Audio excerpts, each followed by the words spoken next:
नमस्कार साथियों, स्वागत है आप सभी का एससीएस क्लासेस में। आप अच्छे होंगे, स्वस्थ होंगे और अच्छे से यूपी पुलिस की तैयारी चल रही होगी।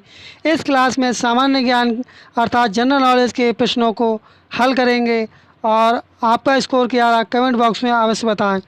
आपको क्वेश्चन पेपर में कुछ निर्देश भी मिलेंगे, जिसमें आपको क्वेश्चन पेपर में 150 प्रश्न दिए गए होंगे और 4 भागों में आपका डिवाइडेड होगा। सामान्य ज्ञान, सामान्य हिंदी और संख्यात्मक एवं मानसिक योग्यता, मानसिक अभिरुचि, बुद्धिलब्धि एवं तार्किक योग्यता में विभाजित होगा।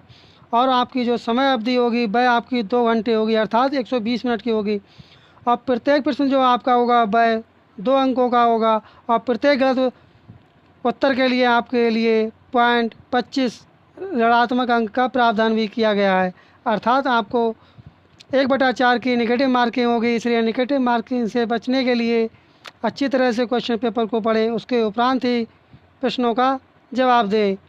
आपका ज़्यादा समय ना लेते हुए क्लास को शुरू करते हैं। और आपने साथियों सेशन को शेयर ना किया तो सेशन को शेयर कर दें और सेशन को थम्स अप ना किया तो थम्स अप कर दें। बढ़ते हैं अपने प्रश्नों की श्रृंखला की तरफ। क्लास को पूरा देखें, कहीं से भी स्किप ना करें, क्योंकि ये क्लास बहुत ही महत्वपूर्ण होने जा रही है। देखते हैं पहला प्रश्न क्या है। पहला प्रश्न अपना है कि बंगाल का विभाजन किस वर्ष रद्द हुआ था। किसका विभाजन? बंगाल का जो विभाजन हुआ था वह किस वर्ष रद्द हुआ था? क्या यह 1908 में हुआ था, 1907 में, 1906 में या 1911 में? यह कब इसका विभाजन हुआ था आपको बताना है। इसका जवाब कमेंट बॉक्स में बताएं, कब इसका विभाजन हुआ था। इसका जो विभाजन हुआ था वह हुआ था 1911 में, और 1911 में ही दिल्ली दरबार का आयोजन किया गया था। बढ़ते हैं अगले प्रश्न की तरफ। अगला प्रश्न है, मिजोरम की आपको राजधानी बताना कि मिजोरम की राजधानी कौन सी है। क्या यह ईटानगर है, पोर्ट ब्लेयर है, कोहिमा है या आइजोल है? तो मिजोरम की राजधानी क्या है? जो साथी इसका जवाब आइजोल दे रहे हैं वो बिल्कुल इसका सही जवाब दे रहे हैं। ऑप्शन डी वाला इसका सही जवाब होगा। बढ़ते हैं अगले प्रश्न की तरफ। अगला प्रश्न है कि मध्यावधि ऋण डैश डैश डैश तक की अवधि के लिए दिया जाता है। तब कितनी अवधि के लिए ये दिया जाता है आपको ये बताना है। क्या 1 वर्ष से 2 वर्ष के लिए, या 15 माह से 3 वर्ष के लिए, या 15 माह से 5 वर्ष के लिए, या 1 वर्ष से 3 वर्ष के लिए? जो साथी इसका जवाब ऑप्शन सी 15 माह से 5 वर्ष तक दे रहे हैं वो बिल्कुल इसका सही जवाब दे रहे हैं। ऑप्शन सी वाला इसका सही जवाब होगा। बढ़ते हैं अगले प्रश्न की तरफ। अगला प्रश्न है, हीनयान और महायान किस धर्म से संबंधित हैं। आपको हीनयान तथा महायान का धर्म बताना है। ऐसा कौन सा धर्म था जो 2 भागों में डिवाइड हो गया, हीनयान तथा महायान में? तब वह कौन सा धर्म है? जो साथी इसका जवाब ऑप्शन डी दे रहे हैं, बौद्ध धर्म, वो बिल्कुल इसका सही जवाब दे रहे हैं। बढ़ते हैं अगले प्रश्न की तरफ। अगला प्रश्न है कि निम्नलिखित में से कौन सी संघीय सरकार की एक विशेषता है। संघीय सरकार की एक विशेषता कौन सी है आपको बताना है।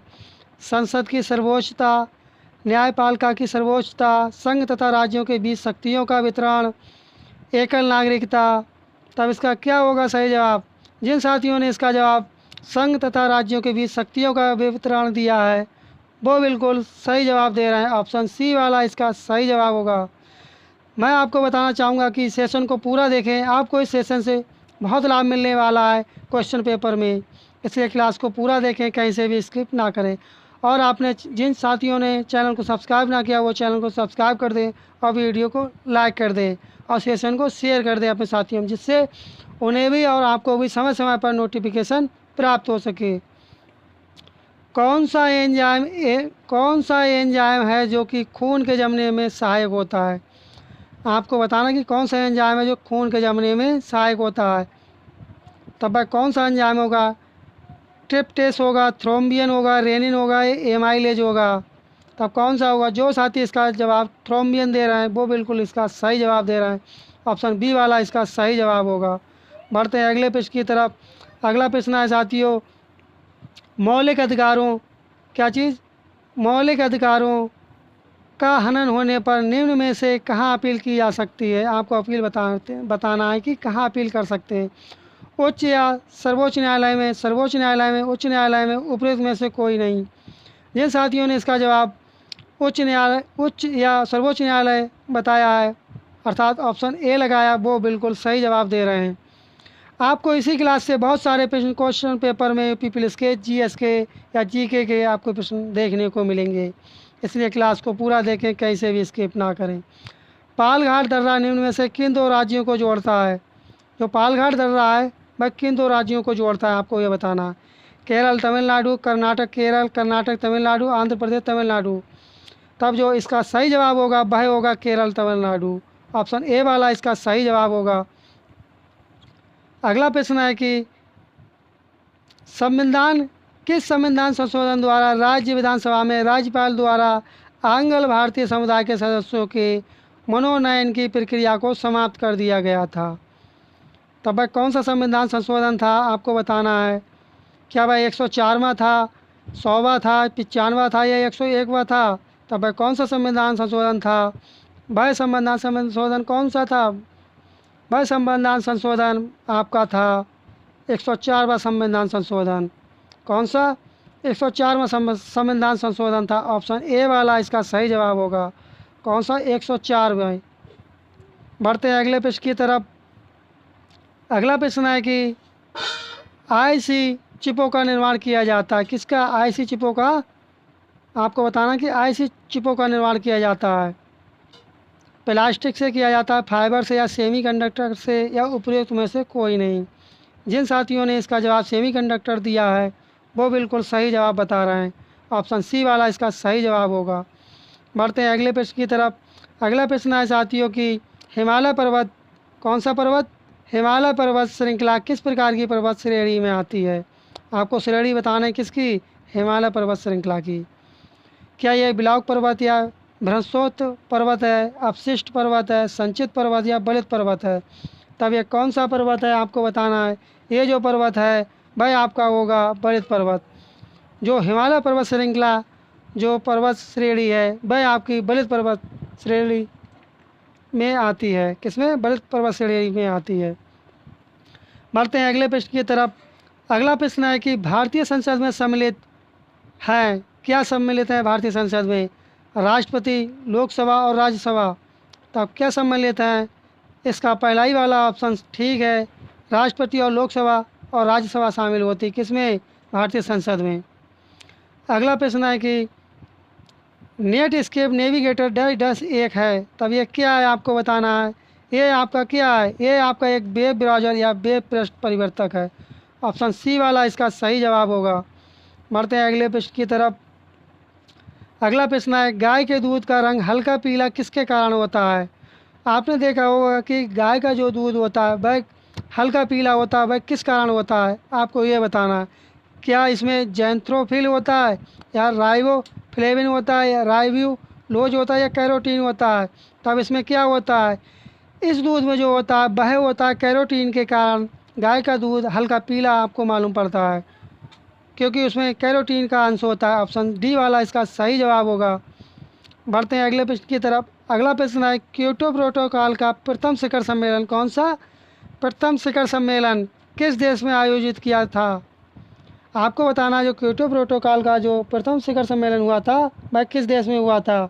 क्या यह अमेरिका में हुआ था, जर्मनी में, जापान में, स्विट्ज़रलैंड में? तब यह कहाँ हुआ था? जिन साथियों ने इसका जवाब ऑप्शन सी दिया अर्थात जापान दिया वो बिल्कुल सही जवाब दे रहे हैं। बढ़ते हैं अगले प्रश्न की तरफ। अगला प्रश्न है कि पेंसिल जो होती है, पेंसिल लेड निम्नलिखित में से बना होता है। जो पेंसिल में आपने देखा होगा काला काला होता है वह पेंसिल लेड होता है, वह किससे बना होता है? आपको ये लेड बताना है, ये किससे बना हुआ होता है? ये जो आपका बना हुआ होता है ये ग्रेफाइट का बना हुआ होता है। ऑप्शन बी वाला इसका सही जवाब होगा। बढ़ते हैं अगले प्रश्न की तरफ। अगला प्रश्न है मिश्रित अर्थव्यवस्था से तात्पर्य है। तब इससे क्या तात्पर्य होता है? सार्वजनिक एवं निजी उद्योगों का सह अस्तित्व। पहला ही वाला इसका ठीक जवाब है, सार्वजनिक एवं निजी उद्योगों का सह अस्तित्व, क्योंकि ये एक मिश्रित अर्थव्यवस्था उसे कहते हैं जिसमें सरकारी और निजी कंपनी या लोगों का साथ होता है, अर्थात मिक्सर होता है, तब उसे मिश्रित अवस्था कहा जाता है। ऑप्शन ए वाला इसका सही जवाब होगा। बढ़ते हैं अगले प्रश्न की तरफ। अगला प्रश्न है कि पृथ्वी अपनी धुरी पर किस दिशा में भ्रमण करती है? क्या बताना, पृथ्वी जो घूमती है अपनी धुरी पर वह किस दिशा में भ्रमण करती है? दक्षिण से उत्तर की ओर, या पश्चिम से पूरब की ओर, या पूरब से पश्चिम की ओर, या दक्षिण से उत्तर से दक्षिण की ओर? जिन साथियों ने इसका जवाब पश्चिम से पूरब दिया है वो बिल्कुल सही जवाब बताया उन्होंने। ऑप्शन बी वाला इसका सही जवाब होगा। अगला प्रश्न है कि निम्नलिखित में से कौन सी पवनें गर्म धूल से लदी होती हैं तथा सारा मरुस्थल से भूमध्य सागरीय क्षेत्र की ओर बढ़ती हैं? क्या ये सिराको होती हैं, लू होती हैं, फान होती है, मिस्ट्रल होती हैं? तब ये क्या होती हैं? ये जो आपकी होती हैं सिराको होती हैं। ऑप्शन ए वाला इसका सही जवाब होगा। अगला प्रश्न है कि विद्युत मोटर डैश डैश ऊर्जा को यांत्रिक ऊर्जा में बदलता है। जो विद्युत मोटर होती है वह यांत्रिक ऊर्जा को किस रूप में कन्वर्ट करती है, अर्थात बदलती है? ध्वनि में बदलती है, यांत्रिक में बदलती है, रासायनिक में बदलती है, या विद्युत में बदलती है? जिन साथियों ने इसका जवाब ऑप्शन डी विद्युत दिया वो बिल्कुल सही जवाब दे रहा है। ऑप्शन डी वाला इसका सही जवाब होगा। अगला प्रश्न है संदेश सेवा किस क्षेत्र के अंतर्गत आती है? प्राथमिक क्षेत्र, द्वितीय क्षेत्र, तृतीय क्षेत्र, द्वितीय तथा तृतीय दोनों क्षेत्र? ये जो आपकी आती है तृतीय क्षेत्र की सेवा आती है। ऑप्शन सी वाला इसका सही जवाब होगा। बढ़ते हैं अगले प्रश्न की तरफ। अगला प्रश्न है कि आल्प्स पर्वत श्रृंखला किस महाद्वीप में स्थित है? जो आल्प्स पर्वत श्रृंखला है आपको बताना ये किस महाद्वीप में स्थित है? क्या ये यूरोप महाद्वीप में है, उत्तरी अमेरिका में, दक्षिणी अमेरिका में, या अफ्रीका में स्थित है? जिन साथियों ने इसका जवाब यूरोप दे रखा है ऑप्शन ए वो बिल्कुल इसका सही जवाब दे रहे हैं। साथियों आपने सेशन को शेयर ना किया, सेशन को शेयर कर दें, और वीडियो को थम्स अप ना किया हो वीडियो को थम्स अप कर दें। अगला प्रश्न है कि भारतीय वैज्ञानिक एवं भौतिक विज्ञान के प्रोफेसर डैश डैश ने संगीत के प्रति अपने गहरे प्यार के कारण वर्ष 1921 में लंदन की रॉयल सोसाइटी के समक्ष तार के संगीत उपकरणों के सिद्धांत पर शोध पत्र प्रस्तुत किया था। अब आपको बताना ये जो शोध पत्र प्रस्तुत किया था ये किसने प्रस्तुत किया था? आपको बताना है कि ये किसने प्रस्तुत किया था। जो साथी इसका जवाब ऑप्शन सी दे रहे हैं सीवी रमन वो बिल्कुल इसका सही जवाब दे रहे हैं। ऑप्शन सी वाला इसका सही जवाब होगा। साथियों आपने चैनल को सब्सक्राइब ना किया और चैनल को सब्सक्राइब कर दें और नोटिफिकेशन बेल को दबाना ना भूलें जिससे आपको समय समय पर नोटिफिकेशन प्राप्त हो सके। अगला प्रश्न है कि ऐसे बागान जहां बिक्री के लिए एक नगद फसल उगाई जाती है उसे डैश डैश के रूप में जाना जाता है। उसे किस रूप में जाना जाता है? निर्वाह खेती के रूप में, किचन गार्डन, झूम खेती, या रोपड़ खेती? जिन साथियों ने इसका जवाब ऑप्शन डी दिया है वो बिल्कुल सही जवाब दे रहे हैं। ऑप्शन डी वाला इसका सही जवाब होगा। बढ़ते हैं अगले प्रश्न की तरफ। अगला प्रश्न है कि भारत में अली बंधुओं शौकत अली एवं मोहम्मद अली ने किस आंदोलन का नेतृत्व किया था? क्या यह भारत छोड़ो आंदोलन था, खिलाफत आंदोलन, दिल्ली चलो आंदोलन, या बहिष्कार आंदोलन? जिन साथियों ने इसका जवाब खिलाफत आंदोलन दिया वो बिल्कुल सही जवाब दे रहा है। ऑप्शन बी वाला इसका सही जवाब होगा। बढ़ते हैं अगले प्रश्न की तरफ। अगला प्रश्न है मानव अधिकारों की सार्वभौमिक घोषणा यूडीएचआर के अनुच्छेद 4 में डैश डैश का विवरण प्रस्तुत किया गया है। तो वह क्या किया गया है? गुलामी से स्वतंत्रता, शिक्षा का अधिकार, निजी संपत्ति का अधिकार, या विवाह एवं परिवार का अधिकार? जिन्होंने इसका आंसर गुलामी से स्वतंत्रता दिया है ऑप्शन ए वाला वो बिल्कुल इसका सही जवाब दे रहे हैं। बढ़ते हैं अगले प्रश्न की तरफ। अगला प्रश्न है कि डैश डैश नियुक्ति भारत के राष्ट्रपति द्वारा नहीं की जाती है। आपको बताना कि भारत के राष्ट्रपति द्वारा किसकी नियुक्ति नहीं की जाती है। तब ये किसकी नियुक्ति नहीं की जाती है? ये नियुक्ति आपको बताना चाहेंगे उच्चतम न्यायालय के न्यायाधीश की भी की जाती है, राज्यपाल की भी की जाती है, महान्यायवादी की जाती, लेकिन महाधिवक्ता की नियुक्ति राष्ट्रपति के द्वारा नहीं की जाती है। ये नियुक्ति किसके द्वारा की जाती है? आप कमेंट बॉक्स में बताएं ये किसके द्वारा की जाती है। अगला प्रश्न है कि निम्न में से कौन एक वैज्ञानिक होने के साथ साथ एक महान उद्योगपति भी थे जिन्होंने भारत में कई उद्योगों की स्थापना की थी? वे कौन थे? वे आपके थे विक्रम साराभाई। ऑप्शन सी वाला इसका सही जवाब होगा। बढ़ते हैं अगले प्रश्न की तरफ। वर्ष 1911 में निम्न में से कौन सा पैक्ट हुआ था? लखनऊ पैक्ट, पूना पैक्ट, सूरज पैक्ट, या इनमें से कोई नहीं? जिन साथियों ने इसका जवाब ऑप्शन ए दिया है, ऑप्शन ए लखनऊ पैक्ट, वो बिल्कुल सही जवाब दे रहा हूँ। साथियों मैं आपको बताना चाहूँगा इसी क्लास से, इसी प्रैक्टिस सेट से आपको कई प्रश्न यूपी पुलिस के जीएस के पेपर, जीएस के पोर्शन में आपको देखने को मिलेंगे। इसलिए क्लास को पूरा देखें। अगर कहीं भी आपको समझ में नहीं आया हो या हम भूल चुके हों तो क्लास को रिप्ले करके देख लें और अच्छी तरह से इस पेपर के क्वेश्चनों को याद कर लें।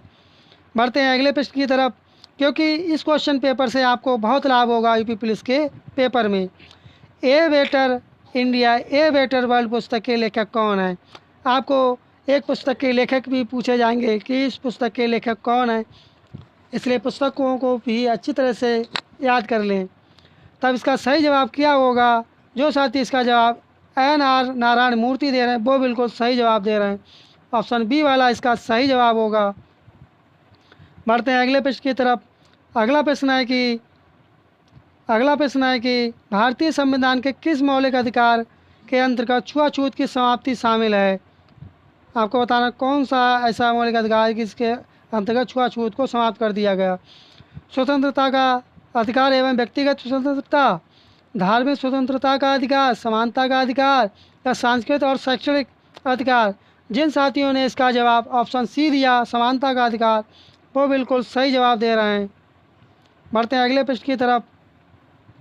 अगला प्रश्न है कि डैश डैश ने 1494 में फरगना राज्य का उत्तराधिकार समाज प्राप्त किया, तब उसकी आयु केवल 12 वर्ष की थी। अब वह ऐसा कौन सा मुस्लिम शासक था जिसकी आयु सिंहासन पर बैठने के समय उसकी मात्र आयु 12 वर्ष की अवस्था में उसने सिंहासन को संभाला था? वह कौन था आपको बताना है। वह कौन था जो 12 वर्ष की आयु तक, जो साथी इसका जवाब ऑप्शन डी दे रहे हैं वो बिल्कुल इसका सही जवाब दे रहे हैं। वह ऐसा बाबर था। बढ़ते हैं अगले प्रश्न की तरफ। अगला प्रश्न है कि उस ब्रिटिश जनरल का नाम बताएं जो जालियांवाला बाग हत्याकांड के लिए जिम्मेदार था। वह कौन जिम्मेदार था? वह था डायर, जिसे कहते हैं ओ डायर। ऑप्शन सी वाला इसका सही जवाब होगा। बढ़ते हैं अगले प्रश्न की तरफ। पुष्प में मादा लैंगिक अंग है, तब किसका होता है? जो साथी इसका जवाब ऑप्शन सी स्त्री केसर दे रहे हैं वो बिल्कुल सही जवाब दे रहे हैं। बढ़ते हैं अगले प्रश्न की तरफ। साथियों आपने चैनल को सब्सक्राइब ना किया हो, जिन साथियों ने वो चैनल को सब्सक्राइब कर दें और वीडियो को लाइक कर दें, जिससे उन्हें समय समय पर नोटिफिकेशन मिल सके और हमें भी इसी से मोटिवेशन मिलता है। साथियों अगला प्रश्न है कि भारत और के बीच छोटा समुद्री रास्ता, एक रास्ता पाक जल संधि तथा मन्नार की खाड़ी है, तब वह कौन सी है? जो साथी इसका जवाब ऑप्शन ए दे बता रहे हैं वो बिल्कुल सही जवाब दे रहे हैं। ऑप्शन ए श्रीलंका इसका सही जवाब होगा। बढ़ते हैं अगले प्रश्न की तरफ। कौन सा देश इफ्सा का सदस्य नहीं है?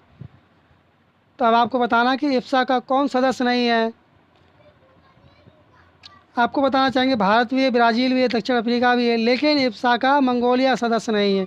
ऑप्शन डी वाला इसका सही जवाब होगा। अगला प्रश्न है 101वां संविधान संशोधन 2016 किससे संबंधित था? तब ये किससे संबंधित था 101वां संविधान संशोधन? जिन साथियों ने इसका जवाब ऑप्शन ए दिया GST से, वो बिल्कुल सही जवाब दे रहे हैं। अगला प्रश्न है कि निम्नलिखित में से कीव किस देश की राजधानी है? सर्बिया, यूक्रेन, माल्टा या अंडारा। जिन साथियों ने इसका जवाब ऑप्शन सी दिया यूक्रेन, वो बिल्कुल इसका सही जवाब दे रहे हैं। ऑप्शन सी इसका सही जवाब होगा। इससे पहले हम GS के सेट को कर चुके हैं और अब हिंदी के सेट को करेंगे। कुल मिलाकर 75 प्रश्नों को लिया गया था। आपने कितने प्रश्नों का सही जवाब दिया, आपका स्कोर क्या रहा, कमेंट करें। क्योंकि 75 में से यदि आपने 65 प्रश्नों का सही जवाब दे दिया, समझो आपकी तैयारी बहुत अच्छे लेवल की। बढ़ते हैं अपने प्रश्नों की श्रृंखला की तरफ। पहला प्रश्न अपना हिंदी का आ चुका है कि निम्न में से कौन सा शब्द विष्णु का पर्यायवाची है? क्या बताना है? विष्णु का पर्यायवाची शब्द बताना कि कौन सा है। नीलकंठ है, चतुर्मुख है, गरुड़ ध्वज है, माधव है, तब कौन सा होगा विष्णु का पर्यायवाची? आपको बताना है। तो विष्णु का पर्यायवाची क्या होगा? विष्णु का पर्यायवाची होगा, जो साथी ऑप्शन सी बता रहे हैं, वो बिल्कुल सही जवाब दे रहे हैं। गरुड़ ध्वज होगा। क्या होगा? गरुड़ ध्वज। बढ़ते हैं अगले प्रश्न की तरफ। अगला प्रश्न है कि निम्न विकल्पों में से शुद्ध वाक्य का चयन करना है। आपको बताना कि शुद्ध वाक्य कौन सा है। एक फूलों की माला से आइए, फूलों की माला ले आइए, फूलों की एक माला ले आइए, फूलों की माला एक से आइए। जिन साथियों ने इसका जवाब ऑप्शन सी दिया वो बिल्कुल सही जवाब दिया। फूलों की एक माला ले आइए। आपने अगर इतने प्रश्नों में से 65 प्रश्नों का अगर सही जवाब दिया, समझ लीजिए आपकी तैयारी बहुत अच्छे लेवल की है। बढ़ते हैं अगले प्रश्न की तरफ। अगला प्रश्न है कि निम्न में कौन सा शब्द जातिवाचक संज्ञा है? गंगा है, मनुष्य है, स्वर्ग या मंडल है। तब इसका सही जवाब क्या होगा साथियों? तब इसका जो सही जवाब होगा वह होगा आपका ऑप्शन बी वाला, मनुष्य। बढ़ते हैं अगले प्रश्न की तरफ। अगला प्रश्न है पंक्ति शब्द का तद्भव बताना क्या होता है। पाँच होगा, पात होगा, पाद होगा या पर होगा। इसका जो तद्भव होगा वह होगा पात। ऑप्शन बी वाला इसका सही जवाब होगा। बढ़ते हैं अगले प्रश्न की तरफ। अगला प्रश्न है कि प्रत्यक्ष में उपसर्ग पहचानिए। क्या पहचानना है? जो प्रत्यक्ष शब्द दे रखा है इसमें उपसर्ग पहचानना कि कौन सा उपसर्ग है लगा हुआ। प्रा है, प्रति है, परि है, प्रत्यय है। तब कौन सा ऑप्शन होगा? प्रति। ऑप्शन बी वाला इसका सही जवाब है। साथियों, आपने सेशन को शेयर ना किया हो सेशन को शेयर कर दें, और वीडियो को लाइक ना किया हो वीडियो को लाइक कर दें। बढ़ते हैं अगले प्रश्न की तरफ। अगला प्रश्न है जो धन कमाते हो उसमें से थोड़ा अवश्य बचाना चाहिए। मैं वाक्य का प्रकार पहचानिए। कौन सा प्रकार है आपको वाक्य में बताना है। विधिवाचक, विस्मयवाचक, प्रश्नवाचक या इच्छावाचक। जिन साथियों ने इसका जवाब ऑप्शन डी इच्छावाचक दिया वो बिल्कुल सही जवाब दे रहे हैं। अगला है कि शरण के लिए सही पर्यायवाची शब्दों वाली पंक्ति को चुनिए। तो कौन सी होगी इसकी सही पंक्ति? जो साथी इसका जवाब ऑप्शन बी बता रहे हैं वो बिल्कुल सही बता रहे हैं। आश्रय, रक्षा, बचाव। ऑप्शन बी वाला इसका सही जवाब होगा। अगला प्रश्न है कि निम्न में से किस पद की रचना प्रत्यय से हुई है। प्रतिकूल की हुई है, प्राचार्य की है, कृपालु की या उद्गम की। तो ये किससे हुई है? ये हुई है कृपालु से। ऑप्शन सी वाला इसका सही जवाब होगा। बढ़ते हैं अगले प्रश्न की तरफ। अगला प्रश्न है पगड़ी उछालना मुहावरे का अर्थ बताना क्या होता है। तब इसका अर्थ क्या होगा पगड़ी उछालने का? क्या अर्थ होगा इसका? अपमान करना। ऑप्शन डी वाला इसका सही जवाब होगा। बढ़ते हैं अगले प्रश्न की तरफ। अगला प्रश्न है कि ज्ञा वर्ण कौन सा वर्ण है? ज्ञा वर्ण। ज्ञा वर्ण किन वर्णों के सहयोग से बना है? आपको बताना है ज्ञा जो वर्ण बना हुआ है वह किन शब्दों के सहयोग से बना हुआ है। वह आपका बना हुआ है जा और वहाँ से। किससे? जा और वहाँ से बना हुआ है। इसलिए कौन सा ठीक हो जाएगा? ऑप्शन बी वाला इसका सही जवाब हो जाएगा। अगला प्रश्न है कि शहद के लिए सही पर्यायवाची शब्दों वाली पंक्ति चुननी है। तो शहद के लिए सही पंक्ति वाला कौन सा होगा? जिन साथियों ने इसका जवाब ऑप्शन डी पुष्प पुष्प स्व मधु और पुष्परस दिया वो बिल्कुल सही जवाब दिया। ऑप्शन डी वाला इसका सही जवाब होगा। बढ़ते हैं अगले प्रश्न की तरफ। अगला प्रश्न है साथियों, अगला प्रश्न है कि खाक डाले चांद नहीं छिपता लोकोक्ति का अर्थ बताना है। इसका क्या अर्थ होता है? तो इसका क्या अर्थ होगा? चांद का निकलना, सीमित साधनों से काम चलाना, छोटे होकर बड़ा काम करना, या अच्छे आदमी की निंदा करने से उसका कुछ नहीं बिगड़ता है। ऑप्शन डी वाला इसका सही जवाब होगा। बढ़ते हैं अगले प्रश्न की तरफ। अगला प्रश्न है कि सूरदास के काव्य रस किस भाषा में है। तभी किस भाषा में है? जिन साथियों ने इसका जवाब ऑप्शन डी दिया है वो बिल्कुल सही जवाब दे रहे हैं। किस में लिखे हुए हैं? ब्रज भाषा में। अगला प्रश्न है कि द्रंचल का संधि विच्छेद बताना। तब द्रंचल का संधि विच्छेद क्या होता है? यह होता है द्रग प्लस अंचल। ऑप्शन सी वाला इसका सही जवाब होगा। अगला प्रश्न है संज्ञा के भेद कितने होते हैं। आपको बताना कि संज्ञा के भेद कितने होते हैं। संज्ञा के भेद कुल भेद कितने होते हैं? तो संज्ञा कितने भेद होंगे? संज्ञा के जो कुल भेद होते हैं वे 5 होते हैं। ऑप्शन डी वाला इसका सही जवाब होगा।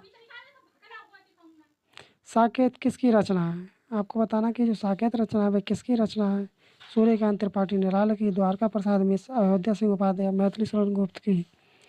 जो साथी इसका जवाब ऑप्शन डी बता रहे हैं मैथिली शरण गुप्त वो बिल्कुल इसका सही जवाब दे रहा है। अगला प्रश्न है, निम्नलिखित वाक्य के जिस भाग में त्रुटि हो उस भाग का चयन करें। यदि कोई त्रुटि नहीं है तो डी का चयन करें। बढ़ तो इसके ऑप्शन साथियों इधर दे रखे हैं।